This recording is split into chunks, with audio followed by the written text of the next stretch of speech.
Kids will tell you they miss their friends, they miss sports, etc. Peer interaction is also a positive for learning and provides an external motivation for gaining skills.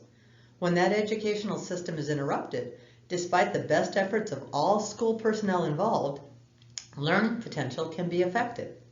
In addition, those children with special needs may be significantly impacted if they utilize equipment in the school setting. Now you may ask yourself, what is the importance of ergonomics with all of this? Let's start by first understanding what is ergonomics.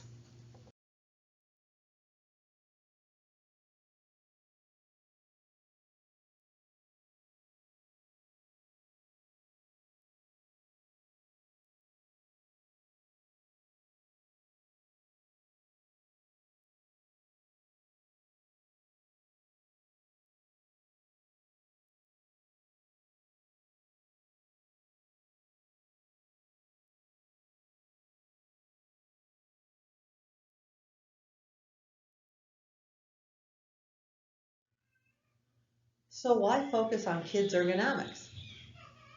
It is a proven fact that when you are positioned correctly, either sitting or standing, less muscular strain is experienced and you are able to attend and perform other tasks more effectively.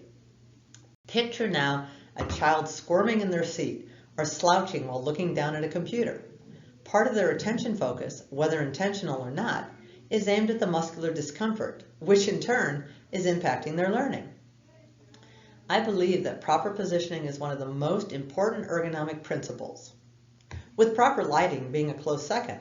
Having a light source that is adding fatigue to your eyes can have a cumulative negative effect on attention focus and visual discrimination. The most famous example is the fluorescent light with the subtle flicker. They are still around, though thankfully there are more effective lighting options like daylight spectrum bulbs, for example. In addition, assuring that the computer or tablet settings are optimal will decrease risk of visual strain and possible associated cognitive fatigue. This can manifest itself in slower direction processing, decreased attention focus, and other things.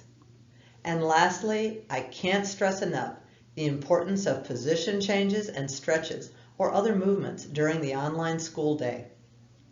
Since the majority of learning is occurring within a small environment, the normal physical movement of going from one classroom to another or to the lunchroom is significantly decreased. You can incorporate simple stretches to add back some of that movement balance. So now for some specifics about the varied ergonomic principles. The best type of chair will be one that has a solid back and a solid seat.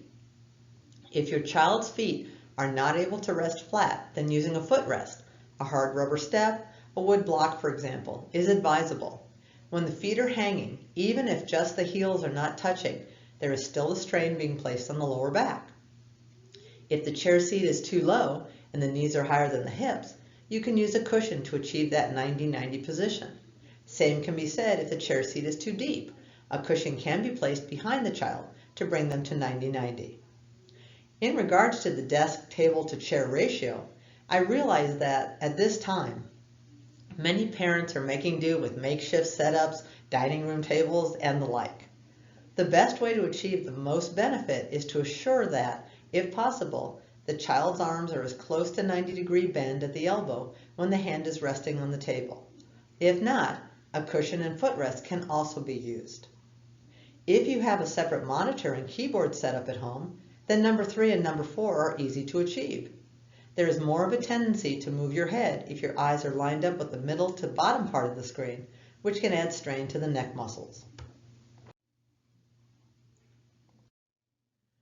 For those using tablets, it is recommended using an easel, which will decrease neck strain by not looking down on the table, and possible arm strain if they normally hold on to the tablet while working on it. Of course, the one kicker to all these good ergonomic principles is the fact that many kids are using laptops, which by actual design do not allow for fully effective ergonomic positioning. You either have correct eye level or correct arm-hand position. What I have found to be the most workable solution is to place a 1-inch wedge or 1-inch binder under the back of the laptop.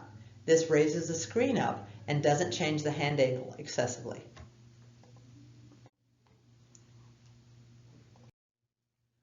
Now that I've covered some of the main ergonomic principles and application, let's look at some additional factors that can also help to maximize the home learning environment. If possible, you want to place the computer or table so that any light from a window is coming from the side. Eye strain and possible visual discrimination of information issues can occur with light glare from behind or in front. Light from these directions is also just generally more distracting. And, as mentioned before, soft focused lighting is preferable if at all possible. Here are some suggestions for the computer that can help with decreasing visual strain and possible cognitive fatigue. Check your brightness and contrast resolution settings. Using a red film sheet placed over the screen can assist with decreasing the subtle effect from blue light that all screens emit. Extended screen time can cause, as we all know, general eye fatigue, though there can also be some cognitive effects, most notable in attention focus. Just something to be aware of as virtual classrooms are placing additional screen time to a regular day. Last, though not least, I can't stress enough the importance of getting physical movement into the day, especially during the increase in online school. These are some examples which are very effective. Sometimes the simple act of standing during the session will energize a kid. Getting up from the chair and walking to another room and back can simulate somewhat the normal physical input that kids receive when in actual school, going from classroom to classroom. A visual exercise is called the 20-20-20 rule, where every 20 minutes you look away from the screen at something 20 feet away for 20 seconds. This can assist with decreasing eye strain from increased online focusing. I've also included some simple stretches to address the main areas of physical strain experienced by poor ergonomics.